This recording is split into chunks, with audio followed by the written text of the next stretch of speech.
Au milieu des années 60, l'industrie musicale fonctionne comme une usine. Dans les bureaux des maisons de disques, des hommes en costume décident de tout. Les chansons doivent parler d'amour, faire moins de 3 minutes et suivre une formule bien précise pour passer à la radio. Pour eux, la musique est un business prévisible et pas de l'art. Mais en 1965, un jeune artiste débarque en studio avec un morceau de 6 minutes et refuse de couper la moindre seconde de sa création. Contre l'avis de tous les experts, il va forcer l'industrie à plier et redonner définitivement le pouvoir aux artistes. Bienvenue dans cette 10e vidéo de cette série du mois d'août pendant laquelle on va retracer petit à petit les événements et les décisions qui ont façonné l'industrie musicale. Aujourd'hui, on va parler d'un certain Bob Dylan et du jour où il imposera sa décision à toute une industrie. Il prouvera qu'un auteur peut décider seul de la forme de son œuvre sans demander la permission à personne, ni à sa maison de disques, ni même à son propre public.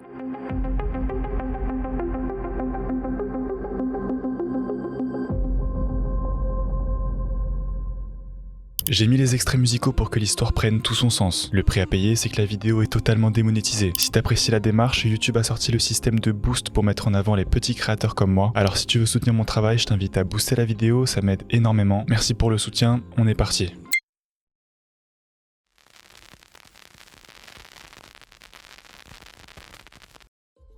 Bob Dylan s'appelle en réalité Robert Zimmerman. Au début des années 1960, il a 19 ans et quitte sa région natale du Minnesota pour New York. Il s'installe dans un quartier bien précis, Greenwich Village, le centre de la scène folk américaine. Le folk, c'est peut-être le genre le plus simple à décrire parce que c'est juste un artiste, une guitare acoustique et un beau texte, simple et efficace. Le petit Dylan est fauché, alors il accepte des petits boulots de musicien de studio. Il fait par exemple de l'harmonica pour une chanteuse de folk de son quartier, et un jour un producteur de maison de disques assiste à ses répétitions. Il est immédiatement fasciné par le style brut et l'attitude du jeune homme, alors il lui propose un contrat. On a fait plusieurs histoires où les artistes connaissent des galères pendant des années.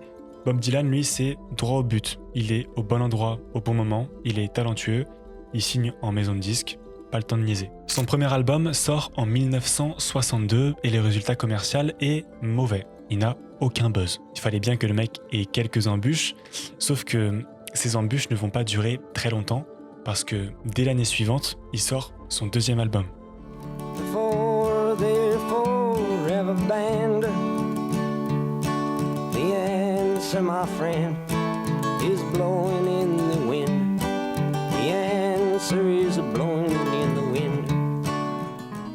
But I wish there was something you would do or say to try and make me change my mind and stay.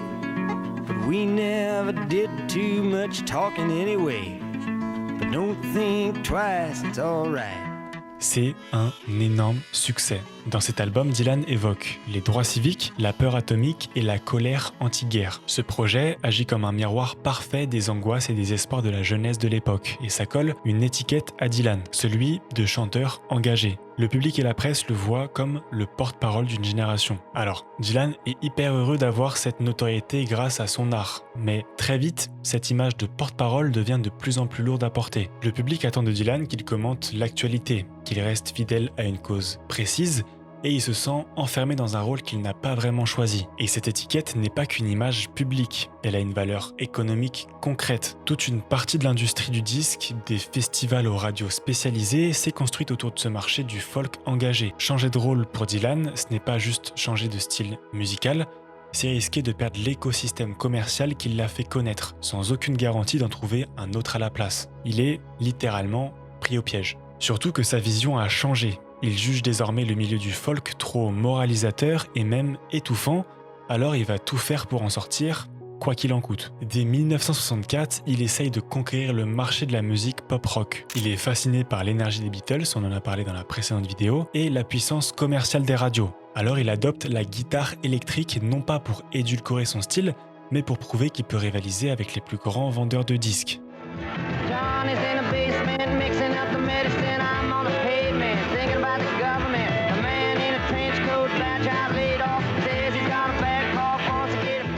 Ce changement de DA fonctionne, mais il n'a pas encore franchi l'étape de devenir un artiste de single capable de rivaliser directement avec les plus grosses ventes du marché pop. Son étiquette d'artiste engagé est juste trop trop forte, au point qu'il en est à bout. Il revient d'une tournée européenne épuisante, harcelé de questions par la presse, obligé de rejouer sans cesse d'anciennes chansons. Dans des interviews, il racontera même qu'il a sérieusement envisagé d'arrêter la musique. C'est un homme au bord de la rupture, avec son public, autant qu'avec l'image que toute une industrie a construite sur son dos. C'est dans ce contexte que Dylan enregistre un morceau qui changera l'industrie musicale à tout jamais.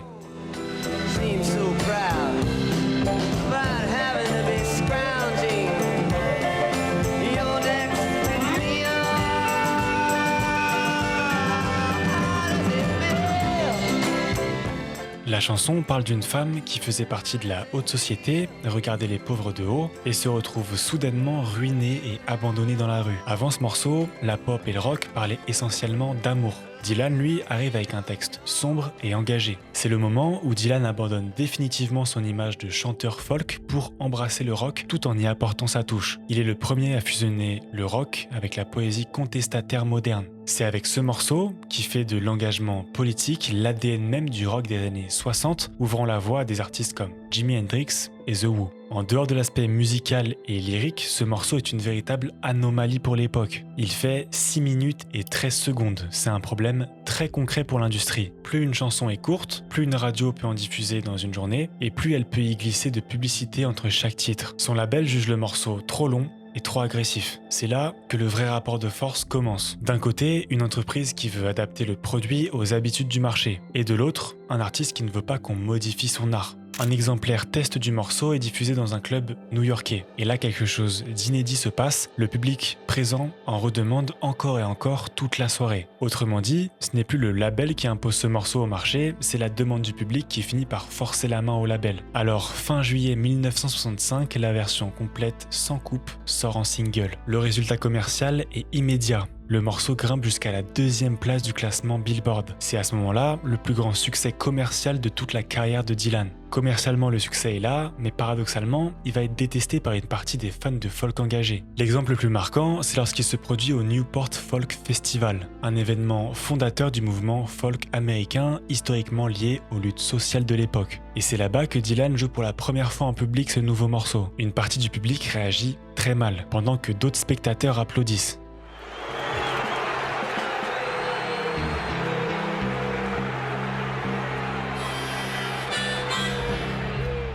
Ce moment révèle un choc bien plus large qu'une simple question de goûts musicaux. Aux yeux d'une partie de cette communauté, voir Dylan brancher une guitare électrique, c'est voir leur porte-parole basculer du côté du divertissement commercial et les abandonner. Une partie du public refuse que Dylan change de rôle, mais lui, il s'en fout. Et c'est précisément ce refus de céder qui va redéfinir les règles du jeu pour toute l'industrie. Avant ce morceau, le rapport de force penche largement du côté des maisons de disques et des besoins du public. Ce sont les maisons de disques qui décident du format, de la durée et du sujet d'une chanson. Un auteur qui impose sa propre version sans concession et qui obtient malgré tout un immense succès commercial, ça envoie un signal à toute l'industrie. Le pouvoir de décision peut aussi venir de l'artiste et pas uniquement de l'entreprise qui le distribue. Alors, les habitudes ne peuvent pas changer du jour au lendemain. Les singles courts restent la norme pendant encore des années. Mais désormais, une brèche est ouverte. Et les années qui suivent, plusieurs autres chansons en profitent pour dépasser très largement les standards de durée habituels et devenir malgré tout des tubes immenses. Hey Jude des Beatles avec environ 7 minutes ou encore Bohemian Rhapsody de Queen avec presque 6 minutes. Aucun de ces titres n'existe uniquement grâce à Bob Dylan, mais chacun profite d'un marché qui a déjà accepté une première fois qu'une chanson trop longue puisse quand même devenir un immense succès. Sur le plan culturel, tout le monde s'accorde pour dire que c'est l'un des morceaux les plus impactants de l'histoire. Le texte original écrit à la main a été vendu aux enchères en 2014 pour environ 2 millions de dollars. Ce chiffre, à lui seul, montre à quel point ce morceau est devenu un objet de valeur, pas seulement musical, mais dans le patrimoine de l'humanité. Cet été-là de 1965, Dylan n'invente ni la guitare électrique, ni les paroles ambitieux, ni les morceaux trop longs. Tout ça existait déjà séparément, ailleurs dans l'industrie. Ce qu'il fait, c'est une chose bien plus rare. Il impose sa décision à sa propre maison de disques et il tient bon face à son propre public quand celui-ci se retourne contre lui. Et à partir de ce moment précis, plus aucune maison de disques ne pourra dire à un auteur de chansons que le marché a toujours raison.